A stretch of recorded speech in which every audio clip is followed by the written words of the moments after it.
Welcome to a Delco Nerd Network Hot Take. Guys, if you haven't seen a hot take before, well, it's where a few friends, we get in a basement, we give our thoughts, we give our opinions on a TV show, a movie, or a game. Today, it's going to be a movie, and that movie is Chris Nolan's Oppenheimer. My name is Anthony Ragucci, and here to discuss with me, as always, the triple threat, Chris Trio. Gooch.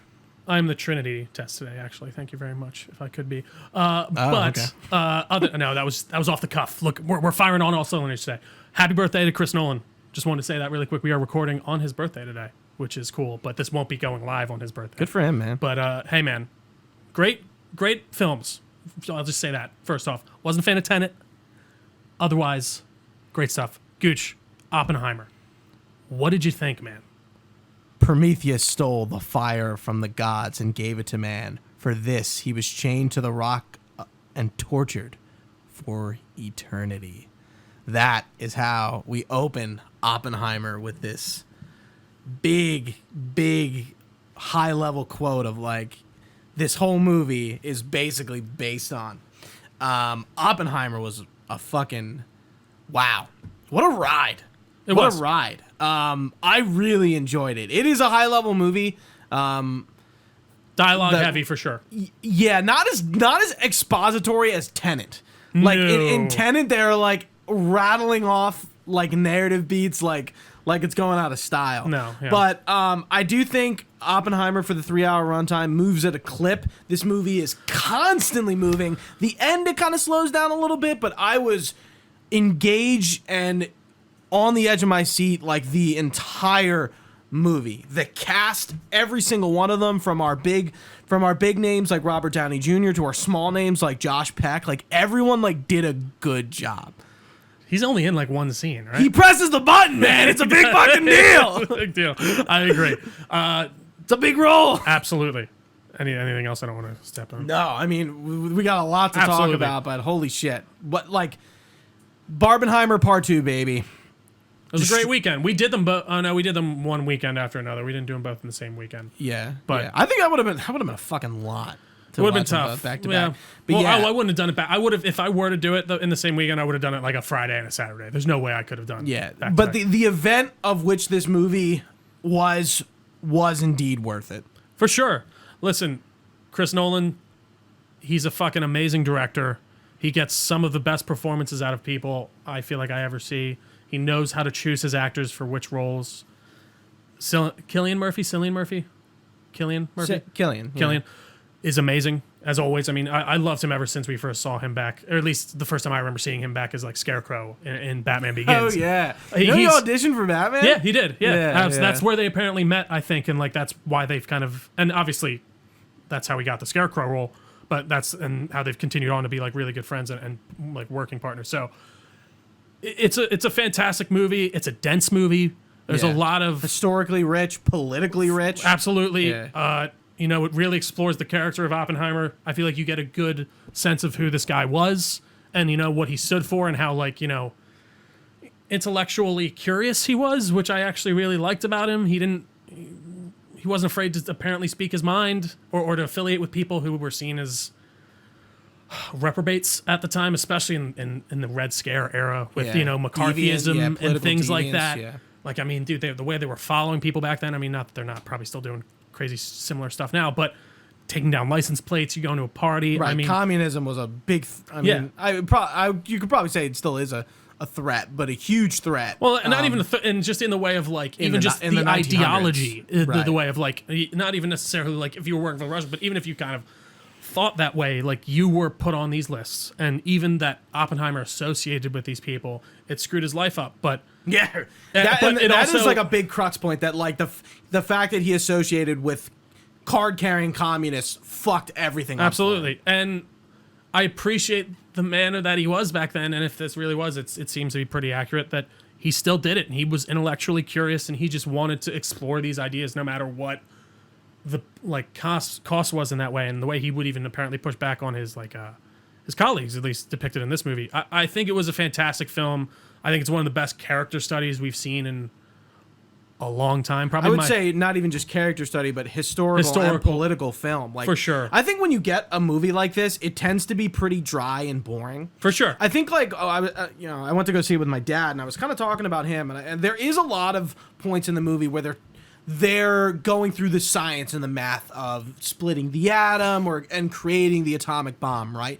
And I think most movies would have chose to go in depth a little bit on the science or the math. But I think Chris Nolan realized that the audience is not going to have a ton of context or the knowledge to understand really what all this means. So we cut that out entirely. He gives the high level stuff. Right. Yeah. I think that was pretty brave, because like I think writing a script, and it's like, okay, like the science and the math is kind of important. Obviously, it's important. For sure. But like understanding that like this is going to be a long movie, and to cut that minutia out of the movie is just going to help. But I think I felt like it didn't. For sure. It didn't take away from the importance of them working towards the top of the mountain that was building the first nuclear bomb. Again, for sure. And I think that kind of goes to show that this movie really is, it's Oppenheimer. It's Oppenheimer's movie. It's not the nuclear, it's not the Trinity. It's about the Trinity tests, and that's the background, and that's definitely, the secondary story. And the Manhattan Project. And the Manhattan Project and all that. Oh yeah, the Trinity test, right? That's what it is. And then it's the Manhattan Project. Well, the tests are just the first time they test right, them, but right. The project is the Manhattan the whole project, right. Yeah.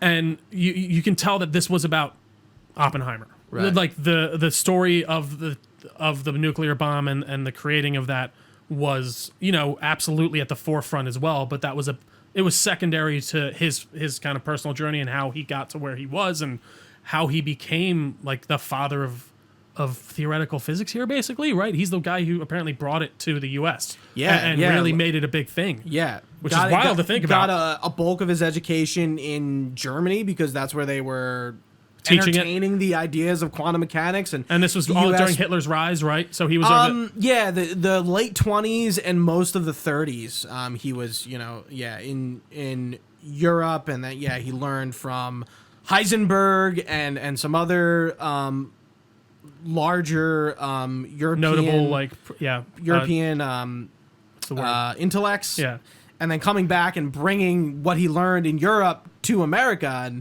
and that's kind of why he got chosen for the project, because he was like the foremost American mind on quantum mechanics and stuff like that. Absolutely. Besides Einstein, but Einstein wasn't American. Absolutely. And also, it was a trouble. There was an issue with it, obviously, because he had all these past affiliations, and they wanted to bring him on, but they see this as an issue, but they're just willing to look past it. And you see how that's kind of brought up later because of political machinations and his own influence on policy and things like that. It does really get deep into that, political theater stuff while making it understandable. And by the end, like with Strauss's character, and not Strauss. Strauss. Because that's like the German way to say it, right? And again, another good moment for his character to really show him of like he needs to kind of. I guess that's not good. You'd want to correct people on your name, but you can see by the end he's a very kind of self-surface, he doesn't especially want to be fucking associated with any German. No, that's true. So, was that the idea? It was originally Strauss, and he changes it. I'm not sure if he changed it, but it's clear that he makes the distinction because Strauss is German. I see. Right. Got it. But his whole character development, RDJ in this is great. I do. Dude. You kind of forget how good of an actor he was. For sure. Because of him being Iron Man. He just doesn't have the... He doesn't need to do the same range in Iron Man. Oh my God. It's cool to see. His role in this movie is incredible, but let's definitely get probably into it his best role, maybe since his seminal role.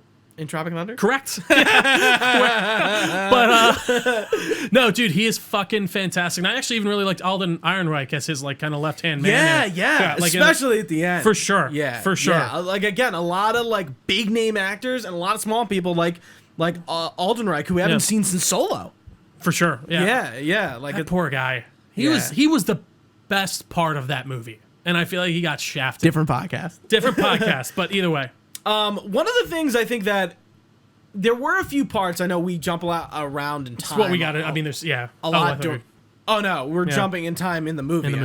I hope we're not jumping around that much. That it's making the integrity of the podcast weak. But Yeah, like there were like the one part I actually didn't understand where it was. Everything made sense with the jumping around. When he goes down to the lake to talk to Einstein, that is after the bomb? After the bomb, when he first meets Strauss. Yes. Okay. And he's being asked to take over the institute, and from him, yeah, or to be appointed by him. I don't know if he was running it at that point. Either way, doesn't matter. Right. He's a part of it. Yeah. Right? The AEC, the Atomic Energy Committee. Yeah. So that part happened in between what we see at the end with him in front of the like Senate or whatever, and after the bomb goes off and all that stuff. And I think it's after all. Oh no, it's not after. It's before he's put on like his credentials are denied. Right. Yes. Yeah. Yes. It's before I'll call it interrogation. Yeah. That's kind of what it is. Well, just a thing to ruin his reputation. And that is what we start the movie off on. So I guess the idea of the movie is like, Oppenheimer is being questioned, his character is being questioned, and it's really the crux of it is the Communist Association. And it's because he's recounting his entire life. Yeah, because he's being denied his security clearance to re-up. Work. Yeah, to re-up. So he's not on trial. He's not like in a like a he courtroom didn't do anything wrong. He's just trying to go in there to appeal his security credentials. Right. And it's basically to show that he is a loyal American. Yeah. He is not a communist. And I think one of the things that really comes apparent at the end is the pettiness of the people who didn't really agree with him or like him. Or that felt slighted by him. They are the reason for his downfall, and I definitely want to get to it later. One of the things I was thinking about this, and I don't want to bring it up right now, but I was curious if it was going to bring up, and it was like, obviously we're American. We do have an American bias. Oh, of course. And I especially as somebody who has family members who fought and died in the Pacific Theater, as because I was like, are we going to talk about like, okay, like should we have dropped the atomic bomb on Japan? I feel like it's kind of because that is the perspective of like, it's funny because like they're building the bomb and like they know what they're building it for. But it's right when they get to the end when now we're gonna use it. Well, and I think the idea is seeing after you see it happen. Like once you actually see the real explosion, you're like, oh, it like sinks. It even sinks in a little bit more because they're talking about. And it sinks in, like in the movie for sure. Or are you saying with you? I think with them especially. Yeah. And I mean, listen, I can't sit here and have the debate on should we or shouldn't we have dropped the bombs. It's a big. That's left to smarter and more intellectual minds than I. I mean, but I think.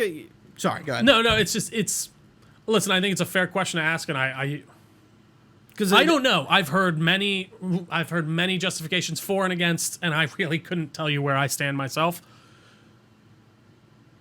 I think it's just an interesting idea to see Oppenheimer kind of go through this realization and talking about like an H-bomb and like and seeing. I think the thing is like the realization of what it did and seeing the aftermath on top of that, because they're talking about when did his moral scruples change, when he dropped it, and I think it is when he dropped it. When not he. Well, yeah, when it was actually dropped, and he saw the carnage that ensued, and not only once, but twice. Yeah, I mean that's one thing that still I don't mean to chuckle. I'm laughing because it's so mind blowing to me that they didn't surrender after one.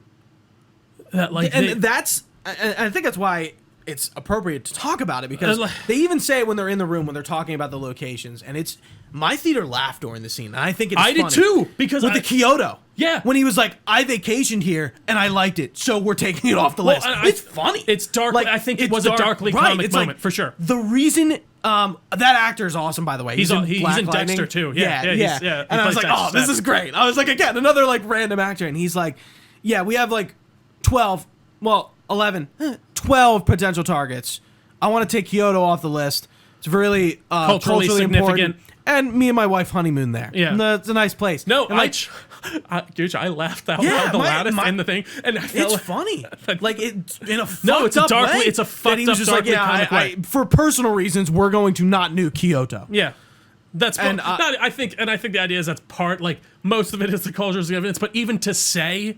Right, like just to say it, yeah. Like, I'm curious if that really did happen. But I would imagine I'm curious. he did. Yeah. Well, and so did you see? Not a tangent. The poison again, apple? Yeah. Yeah. Apparently, he got that from the book though, and that was like Nolan, or not Nolan. Like, I actually need to look into it more. But from what I was seeing people say, Was it like a dramatization of his thoughts?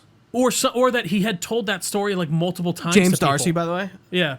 Yeah. Yeah, another actor, Another good one, yeah. Alfred Pennyworth from Agent Carter Yeah. and Endgame. Oh right. Yeah. What was I going to say? We were It's talking okay. about the moral. Oh yeah, his moral conundrum of dropping of the atomic changing it, bomb. and like, you know, they're going through this whole thing of like, why would you change? And yeah, I do think it is that whole thing of him seeing the carnage he's reaped, and even that moment. I think one of the like craziest moments in the movie that actually like scared me was when he's like he comes out at the gym. yeah, and he comes out after they drop the bomb, and he's like making his speech, and they're all like pattering, and he's I like love how having that, like that this sound is like sort of like a trigger, not a trigger, but like when he It's like the is- neutrons when he firing, is- right? Yeah. When he is having some like mental hurdle, like that sound comes up, and like that's supposed to signify that he's thinking of like what well, are we and I doing? think it is supposed to be like the neutrons firing, right, and firing into each other. yeah, like when they, yeah, it's like supposed to that's- like be a bomb sound yeah, too like as well. the chain reaction going off.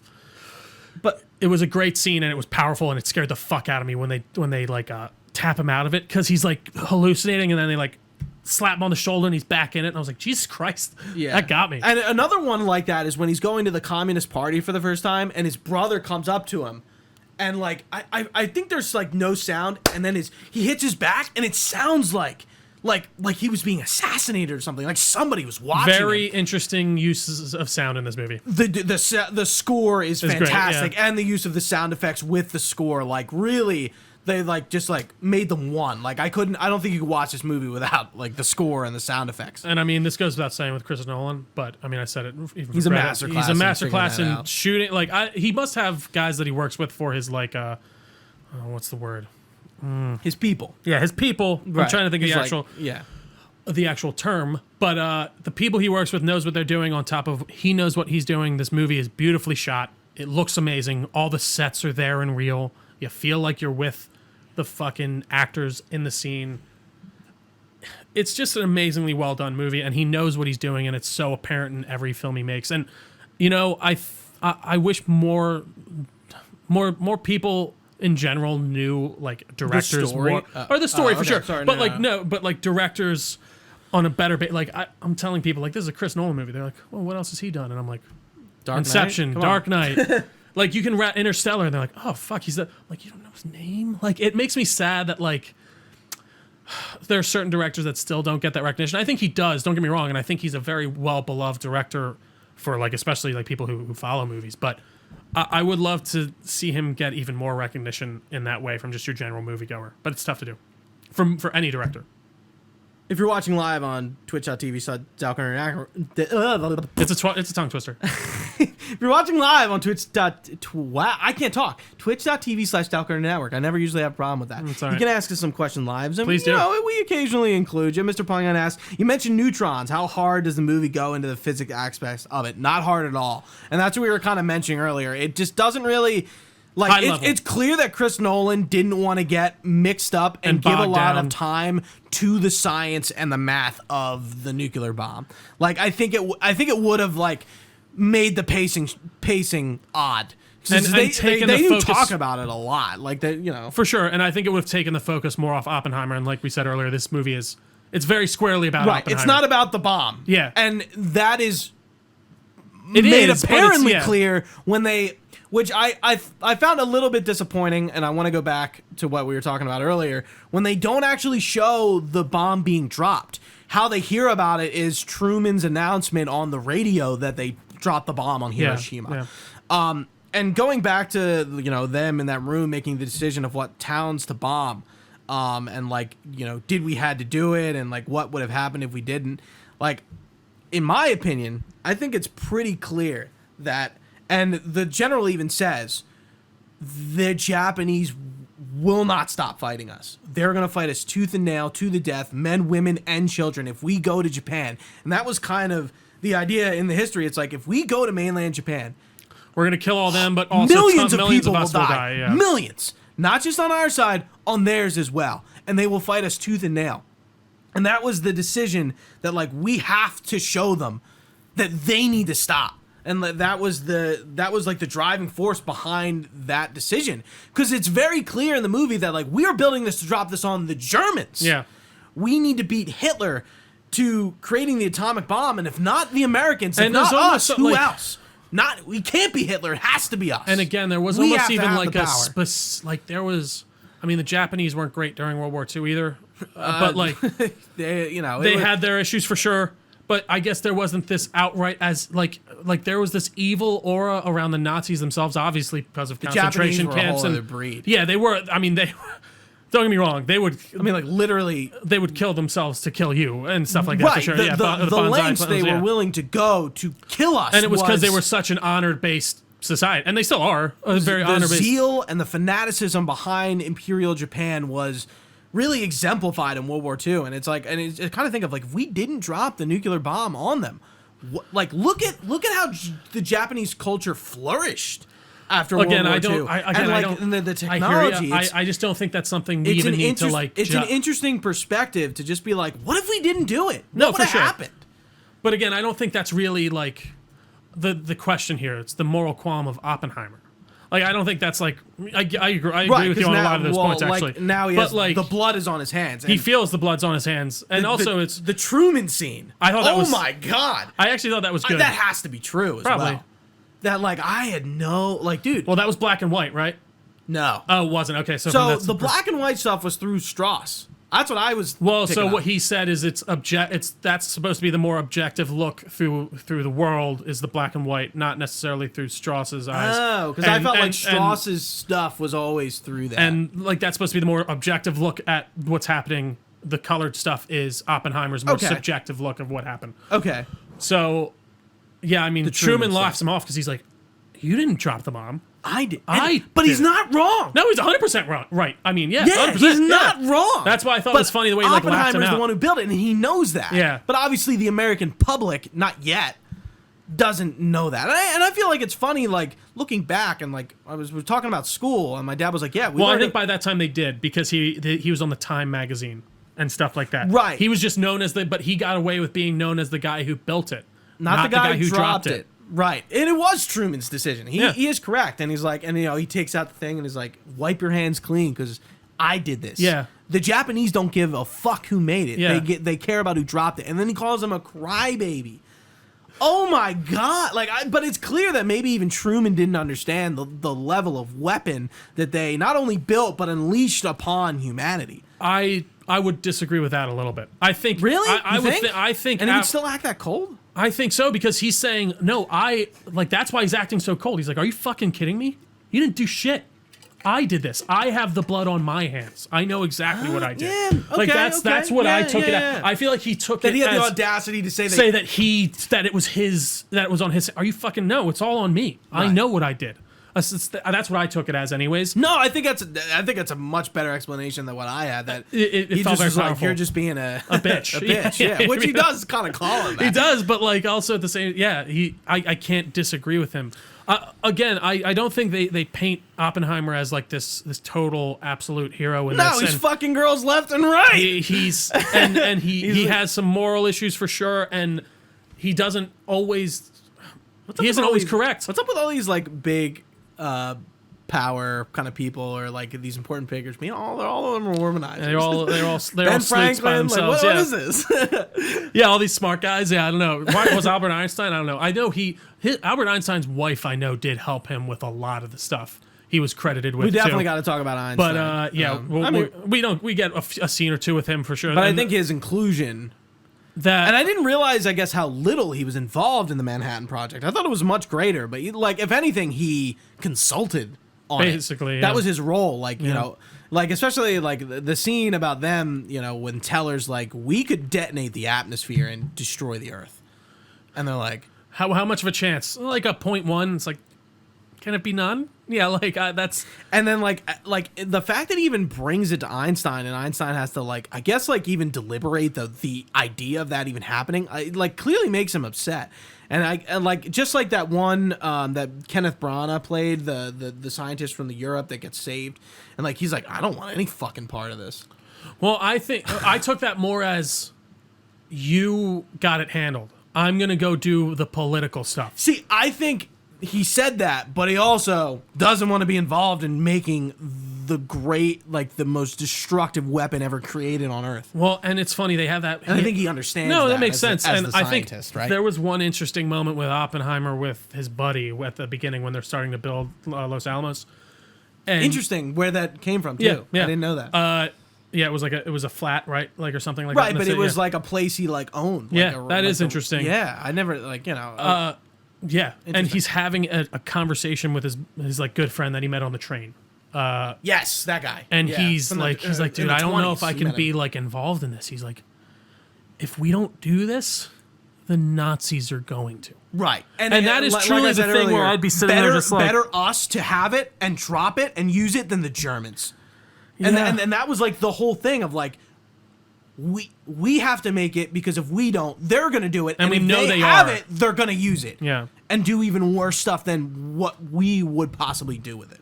Dude, could you imagine if New York got nuked back in the we just were living dude, we just had a crater where New York City was, Hiroshima and Nagasaki. Well, because Hitler did have plans, right? He had them mapped out of the cities he wanted to nuke once it was I don't know about that. I'm sure I thought they did yeah, definitely. I don't doubt it, but either way, there are a lot of moral conundrums in this movie. It makes you think a lot. You leave feeling I felt down in a weird way. When I finished the movie, I just I felt heavy. My dad does the same thing you do and just wants to leave the theater as soon as the movie's over. I've kind of become accustomed to not even watching the credits, but just kind of sitting there and kind of bathing in it. You're right. And I was just sitting there staring. And people were getting up, and I was just really thinking. We'll talk about the last line because we need to, and because it really, that's what struck me so hard. But yeah, Einstein, he had some good moments. I thought that actor was really good for how little he's in it. Yeah, obviously. Yeah. Every single actor in this, we said it before. I think did we say it before we started? Josh Peck even pressing the button. Yeah. Jack Quaid as well. Jack Quaid and these little. All really good stuff. Yeah, a little stuff. guy named Rami Malek. I don't know if you heard. He's in a game called Until Dawn. Yeah, he also was Freddie Mercury in a movie that people didn't really like. Such a small role, but dude, his when he comes on camera, his actual role in the movie is so good. Important. Yeah, he pulls it together and really kind of ties it up. There I knew he was in the movie. I'm and he gets his clipboard knocked out of his hand, and he's just coming up being a little nerd. Sorry, he was in the Chicago lab of Los Alamos because they were trying to get him to sign the petition, right, to not use the bomb. Mm-hmm. Yeah. Yeah. A lot of stuff, man. And then you got Florence Pugh's character, who is So what'd you think about the sex scenes? Let's talk about it. So we saw the first one, and I was like, what's the big, I felt okay. And she rode him for a second or two. Sure, we see her boobs. Okay. We have all collectively seen Florence Pugh's boobs. Yes. Yeah, fine. But then, when they're, I thought it was the way they use it. Like this. Yeah, that was funny.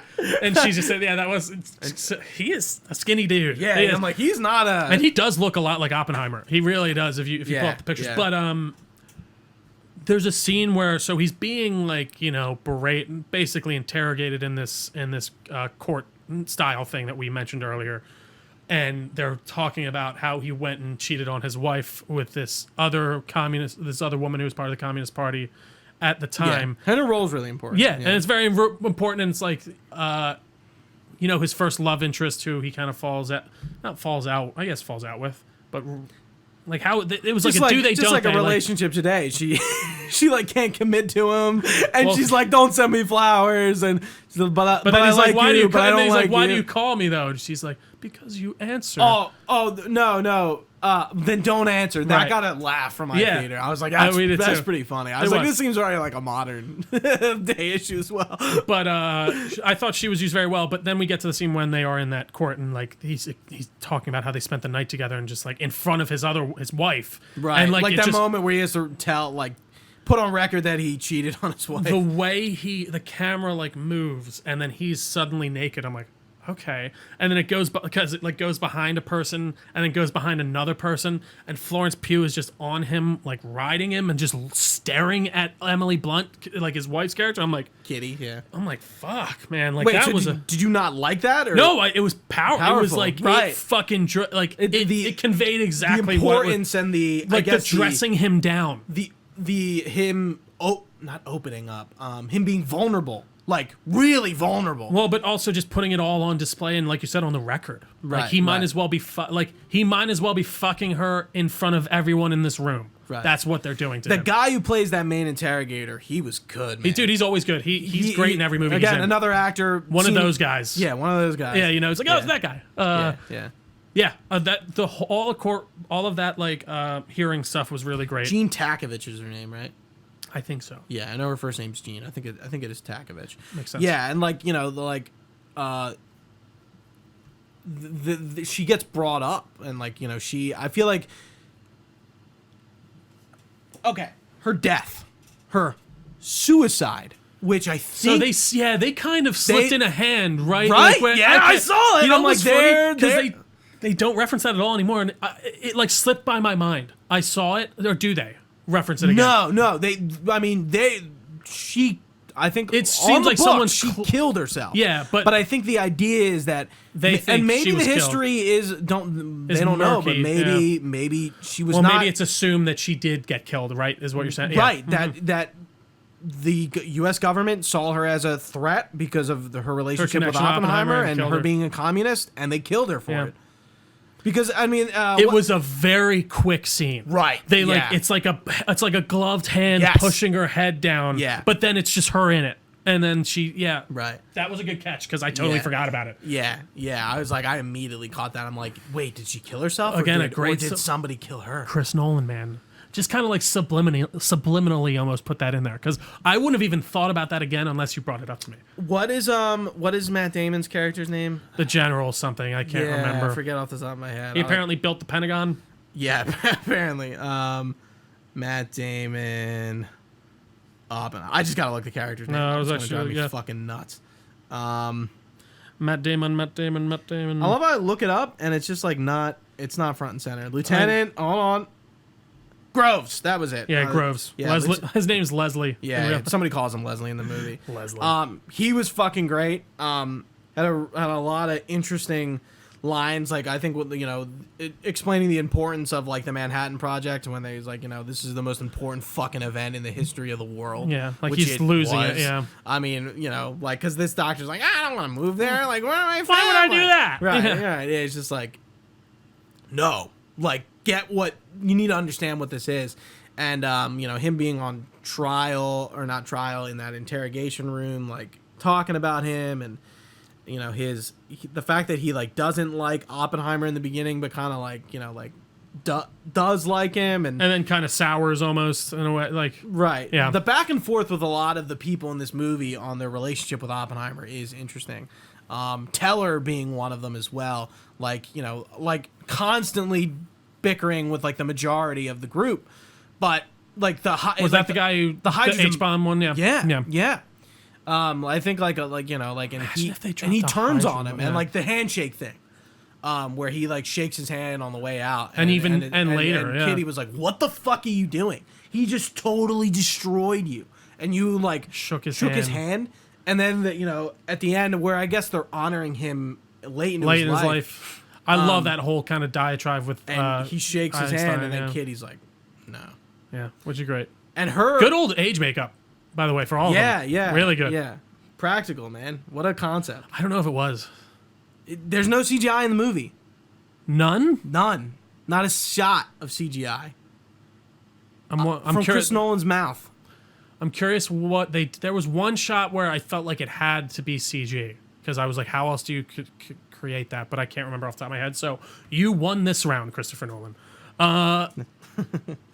But the anything else before the line? I mean, the straw stuff. Oh yes, yeah, Like, yeah. so at the beginning of the movie, I didn't really for me, I'm like, I think Strauss is on Oppenheimer's side. Yeah, they definitely. Right? Like they're painting it like that, and then like, you know, then he gets made fun of, and the movie kind of pushes past that joke as, yeah, it's a joke. All right, I'll move past it.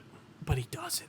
Well, it's one of many things, And it's really the igniter that gives Strauss this vendetta, this personal vendetta against Oppenheimer, and how he constructs this whole thing to like destroy his career and like bringing in the people that he disagreed with, and Nichols Green Goblin. That's right, I forgot. Yeah, and like his character, and like that was really interesting, and Damon Dosmalson's character as well. Always great. He's always great. Fucking Casey Affleck as Colonel Pash. Yeah. That guy was fucking terrifying. He was, and he's only in the movie for like 10 minutes. Yeah, he's great. He was good. And like he's like, yeah, I'm like he's like the director of security, and he doesn't know. Nobody knows who he is, and he's like, you shouldn't know who this guy is. Yeah, you should never meet him. I wouldn't put you in a room with him ever. Yeah. Like, and it's like, he gosh. got like that moment was being recorded, and that was a trap set by Strauss as well. Yeah.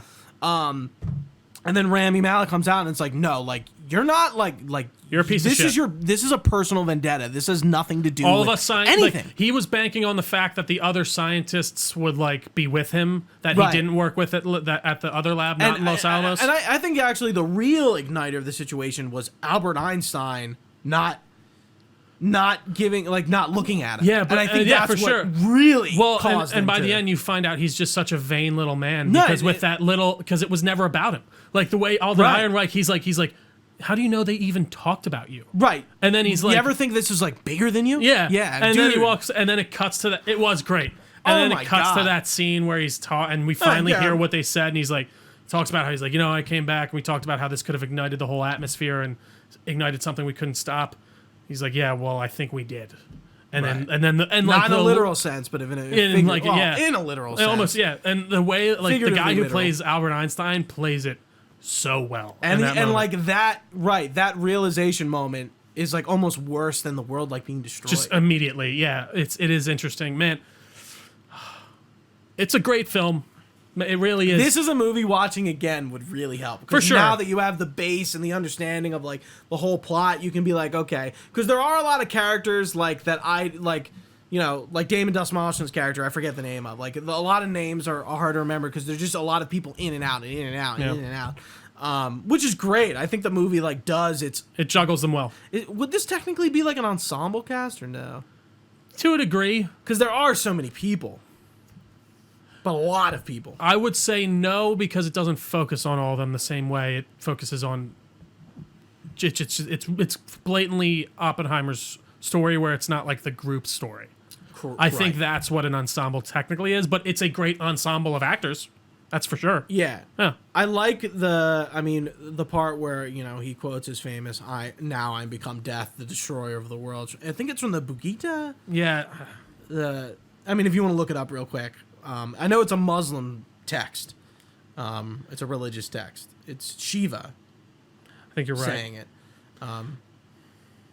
But yeah, I thought its place in the movie was interesting. It's like when he's first introduced to the Krishna. Yeah. Oh, it's from the Hindu sacred text, the Bhagavad. Oh, Jesus. Bhagavad Gita? Yeah, yeah. I don't know if you're saying the beginning right, but it sounds right to me. Okay. Yeah, Bhagavad, Gita. Yeah, we're not going to try anymore. Right. Yeah, Like where it's like post sex, like they like not post sex. That got her going again. She was true. she's like, say the line, and he's like, oh, and then she slips it back. True. Yeah. That was a crazy scene. Yeah. And I'm kind of surprised they didn't actually like show him saying that like he does like he eventually will do.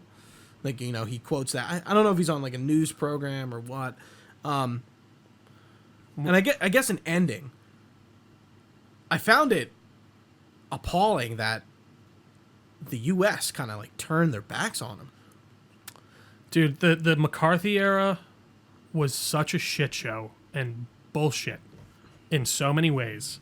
I mean, you know what this almost kind of reminds me of, not to nearly the same degree, because he got fucked in a way different way, in a more like concrete way, was with like the Alfred Turing stuff during World War II as well. Like where did you watch that movie at all? Alan Turing, thank you. And like how he like No, with Benedict Cumberbatch. Yeah. But like the story of him's very like he was a gay guy during that time where it was illegal to be gay. Yeah. I mean, you might know all this, but right. yeah, and he was found out later in his life, and they literally chemically castrated him because like it was either you go to jail or you can become chemically castrated because sodomy was illegal, and he got like a prostitute or something, like a male prostitute, and was found out. And yeah, Like the government totally and like removed his like British government really fucked him. And like I don't like, don't get me wrong, Oppenheimer could live his life and like he had a better, but like it's fucked up how certain like governments sometimes do not treat some of their most important people, and not sometimes, a lot of the times, almost always don't treat some of the people, their most important people in a way that matters. And even he's talking to that one guy earlier in the movie. He's like, dude, you know what I am? Like we run in the same circle. And he's like, but they need us right now. He's like, until they don't. Yeah. And it was like, it was such a poignant, great scene. And because we know where this is going. We know that the, not the book, but the ceiling is going to come down on Oppenheimer. Absolutely. And it seems like, I guess they kind of like that would like it in a way that kind of failed.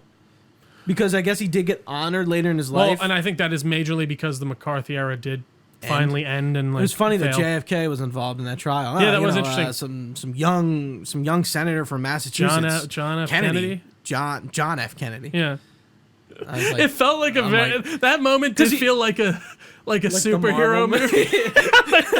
And well, now I think it's it worked. What's it was just funny. Is I don't think I have this must be late 50s, early 60s. Yeah. Actually, I would probably say mid 50s, because like that is the truth. Like I don't have like listening to fact. It's like, oh, like JFK was alive during this. Like, yeah, no shit. But like, I don't think we don't have the context for it. And the Cold War was just so long. Oh, dude, I love the reference to like the Cold War starting. Yeah. I think Teller says it, and he's like, "There's a Cold War between us and the Russians." It started during World War II. Absolutely did. Well, dude, I mean, even the way. Yeah, we were super unfriendly with Russia during that, like because we knew that they were. There was a. Did you had Hunter's class, right? Remember when he talked about Patton? How like General Patton was like, "All right, we're here, let's go get them." Like because all of our once we won World War II, it's just like we're over here, all of our shit's here. Let's now attack the Russians. We're here. We got everything. Why would we leave now? And they of course didn't. But wild shit, man. Wild. And again, I just to get back to the bomb thing, the only thing I will say, and I will say it again, I already said it. It is wild that we had to drop 2. That's true. Like that one. I don't know, Gooch. Is there anything else on Oppenheimer for you? Have you become deaf? I hope not. Yeah, man. It's a heavy movie. I kind of was hoping, like, I was looking forward to this conversation being more like, we're gonna talk about the movie, but we're gonna talk about the history and the politics of it, because like that's what this movie's about. We are talking about something that actually happened, but we are talking about the movie at the same time. No, it's true, but I mean that's why I liked it, because like we don't really have these kind of like nuanced conversations, like historical epic to a degree almost. Yeah. I'm like like I said at the beginning, we like don't get movies like this that are work this well. I think we get a lot of historical pieces and political pieces, but I think sometimes they're not that just shows on you, the level of Oppenheimer and the art piece that this movie is. Give a director something, and if they have vision, you can get a fucking great film out of it. And this is a movie that is a bunch of talking. Yeah, and and for 3 hours. And guess what, Gooch? I didn't think it was too long. No. And you know what my number? Nope. You know what my number one fucking complaint about almost every movie these days is? Too long. It's too goddamn long. Yeah. I was willing to go, and I will say my girlfriend by the end, she was definitely kind of tapping out a bit. I could see for certain people. My dad was getting a little tired. I'm like, dude, this is the best fucking part. I do think, I see, it's funny. I think you said that the ending got slow for you. I think it was kind of the opposite for me. It kind of took a bit to pick up, but once it did, I was in it. And I really was just so it. engaged that even when it slowed down at the end for me, I just didn't give a shit. Yeah, it was just more the pre-Manhattan Project stuff really was like. With Barbie, we talked about it at the beginning. What kind of, was it like, what kind of people were in your theater? Oh, it was like, a lot of couples. I saw a lot of couples, a lot of older folks. Yeah. No kids, of course, but, Yeah. I mean, full. We had a full. And you didn't see it in IMAX. I did not. I saw it in regular. I saw an IMAX 7mm, dude, and it was so cool when it went really quiet a few times and you hear the reels going. And I saw some imperfections in the film. The film. And I'm like, it is wild they have to ship that. I guess, that's the only way you get it somewhere, right? Dude, crazy. It's funny. We when we and the whole movie's in IMAX. I remember when I first got hired at Regal. That was like when they were phasing out film, when they just started it. And then it is weird to think about Like, Yeah. because that was like the projector job was a much bigger deal. Did you ever work, like, because you worked there longer than me, obviously. Did you ever work projector stuff at all? Or have to do any projector things? Or did you just not kind of go up really. to the booths and see them? Right. Yeah, because I remember that. Interesting. Either way, Yeah, it was cool to be in that IMAX theater, totally sold out. were there crazy people sitting at the front? Yeah, my entire theater was sold out. I looked. What kind of psychopath goes and sees a movie like that? I don't know. I'd throw up. Like, you're looking up. Like, this is wild. Anyways, that's commitment to Barbenheimer. Gooch, anything else on Oppenheimer? Oppie? By the way, I did not know they called him Oppie in the movie. I didn't either. When I called him that. That's what I said in the Discord. I was like, I'm calling him Oppie just to shorten Oppenheimer, and it's funny that they do it in the movie. Actually call him Oppie. Oppie, yeah, that I'm was like, funny. Oh, Well, it just makes sense. I'm like, so if like I like knew Oppenheimer, You would have gotten I would it. have just Yeah. called him Oppie. Like I would have Absolutely. made it up. Like it would have been me. It would have been Gooch. Yeah. Oppie, yeah. Gooch and Oppie. And on that, Oppie, thank you all so much for watching with us. If you've been with us live on twitch.tv/Delco Nerd Network, we really appreciate your time. You can find this podcast, anywhere podcasts are found. Just search Delco Nerd Network. We are also on all your favorite social medias as well as a Facebook page. We got a Discord channel. All that stuff shall be linked down below. You can find all this information on our website, delconerdnetwork.com. You can even email us your comments, questions, or concerns to delconerds@gmail.com. We'd be happy to get back to you. But for Gooch, I've been Trio. Thanks for watching, guys. Stay nerdy, and we will see you next time.